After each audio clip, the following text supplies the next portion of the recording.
Factory, where I almost screwed up the name. Oh, sweet. Made by Ravencrow.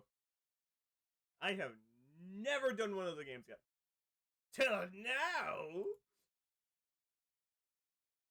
Let's actually see what they can do.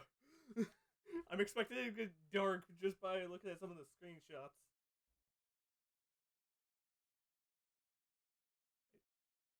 June 12th, Friday morning. I know these bitches have been talking about me behind my back. Really? They flash those fake smiles when I walk past. They were half-heartedly, and they say things like, "Oh, hi, Emmy," or "You're the only one brave enough to pull that look off. Pull that look." Okay, they're all two-faced, lying assholes. I hate each and every one of them. Amino, Suni, Sunichiko, and Karisawa, just look at them. Everything about them is fake. Fake lips, fake nails, fake smiles, fake personalities. Look, I'll be the first to admit that I'm a fake bitch too. But even I know I'm not as bad as them. I'm not horrible to every person I meet. Just the ones I don't like. Okay? It's not fair that I have to work with them. I just wanted a part-time job, something breezy and casual. How was I supposed to know these delinquents would obsess over terminating me? Amino is unbearable. That probably the least terrible of the three. She's a year younger than me, and acts like she's some famous pop idol. Oh, so she's over there. But she's a dropout, just like me, working a dead end part time job, just so her parents don't kick her out of their house. She spends her evenings singing at underground bars and hanging out with shady talent agents. Oh, who swear they can promote her and make her the next big pop star. She gets taken advantage of and time again, but never seems to learn her lesson. I don't know if she's just stupid or if she really thinks she's on the right track to becoming famous. Uh, Sachiko is a kind of straight-laced girl who you see at every school, studies her ass off to earn her parents' approval. The type of girl that always has the best grades, but never really has any friends. Ha! What a loser! Time to bully her, she has no friends. No, I'm not gonna do that. Not yet. She's the kind of girl that graduates, then the reality of the real world knocks her on her ass. And she realizes she actually has no clue what she's doing, just like the rest of us. So she settles for the first crappy job she can find. And then suddenly, the 3 years later, she's still slaving away for asshole managers who just to make ends meet. Instead of being humbled by her station in life, Sachiko decides to take her anger out on everyone around her. I've never seen her slap customers out of frustration. Not yet. Rumor has it that she strangled our boss on one occasion. Apparently, he's too afraid to fire her now. I don't blame him. I'd be afraid of her too. And then the last one. And then there's Kurosawa. I could write an entire blog on all the things I hate about her. She's pretty, but she's very aware of it. She seems to have a new sugar daddy every few weeks. Some poor old fool that she strings along until milk dries. Milk, yeah, milk dries. She makes. She must be nearing 30, but all her friends are still in senior high school. It's more than a little weird. Okay? It is kind of a little bit on the weird side, but yeah. We'll see where that goes. They hang out around a train station, bullying homeless people, and shoplifting from convenience stores. I'm pretty certain that she's done time once or twice. Kurosawa is just an all-around terrible person.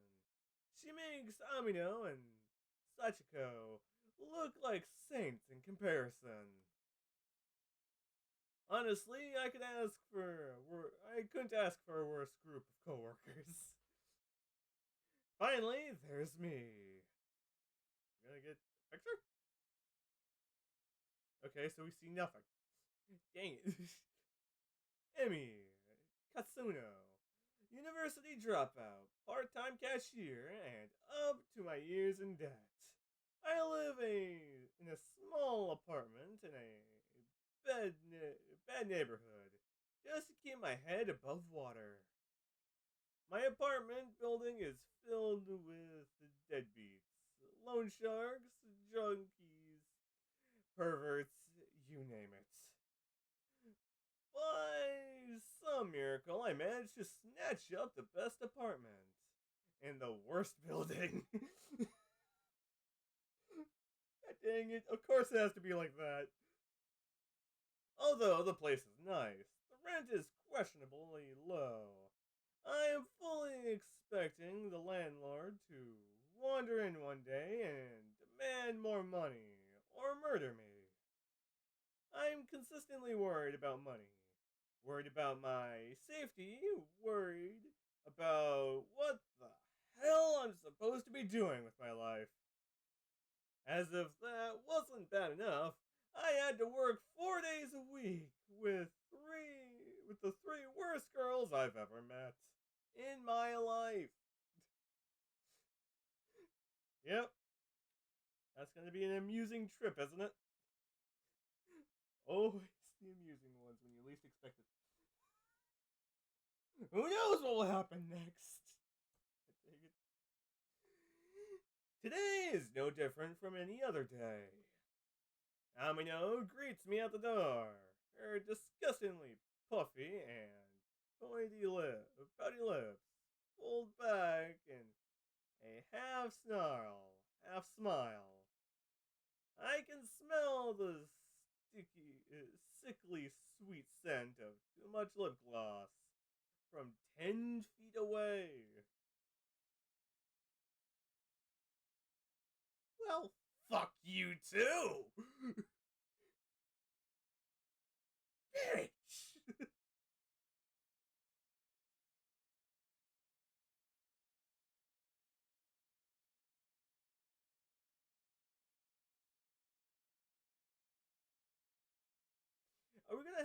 Is there gonna be like a crap ton of insults? Amino walks off. I look around for Kurosawa. Plus, finally, we get more voice acting. Less work for me. The stale stench of cigarette smoke eventually overwhelms the lingering scent of lip gloss in the air and lends me to hear a lecture. Location.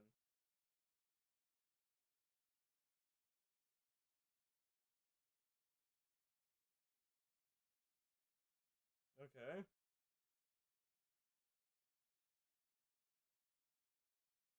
All these drugs.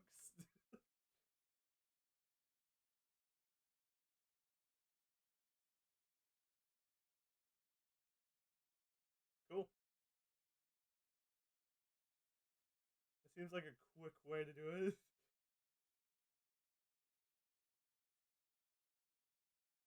I decide to clock in before pursuing the refund. I want to be paid for this shift. If the company doesn't know I came in to work, fair enough. People gotta get fucking paid. I go behind the counter and retrieve the sign in booklet. I flip to today's date and fill in my details. Done and done. The shirt that Kurosawa mentioned are lying haphazardly over the counter. Pick them up and scan each one of them. They're all not cheap. First ring's up to 11,000 yen. The next is 30,000 yen.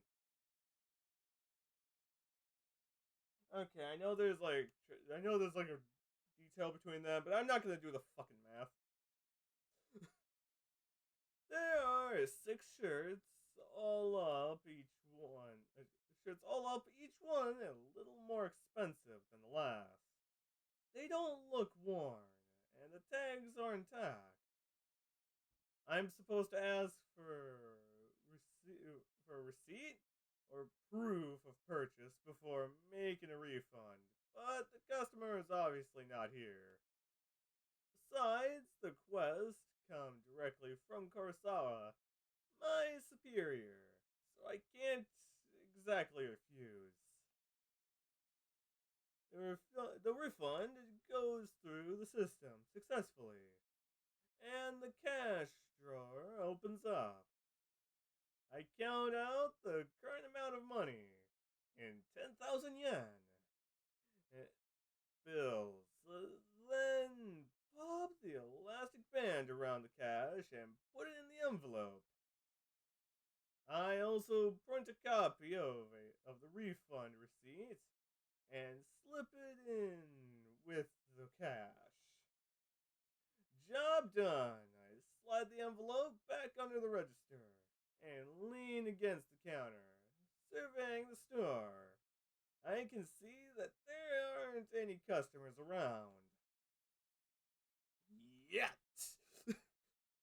It's still early in the morning, after all. We don't usually get much business until lunchtime.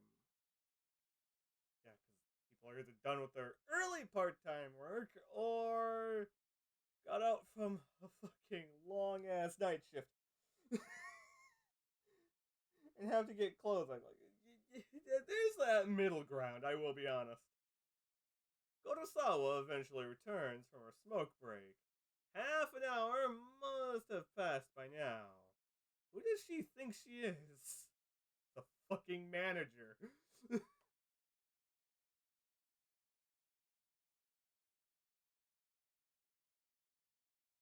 I'll be honest, the voice acting ain't bad. It's actually pretty good.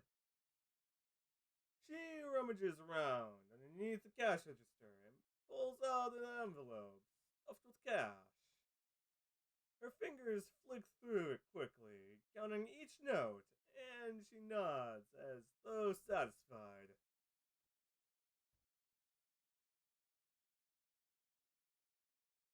Cool. To be honest, the voice acting is pretty good so far. Until we find a bad part. By that point, I'll freaking criticize it a tiny bit.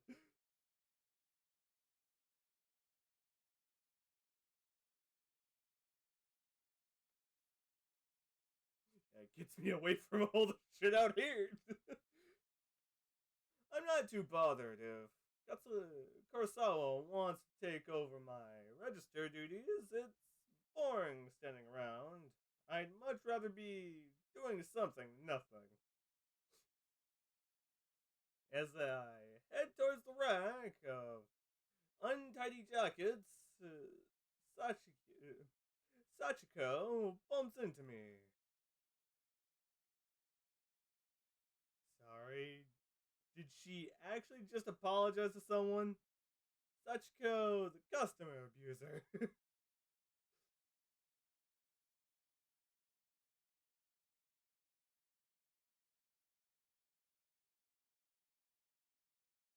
I know that feeling.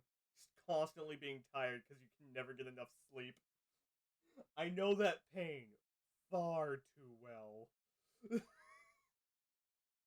And from there, I think it's the best time to kind of end the episode. For now, we'll get more on Sachiko later. I think the next episode. So, I hope you guys have a great love time and a great day too. So, see you guys next time. Well, I question what the fuck I'm gonna be doing. See you guys next time.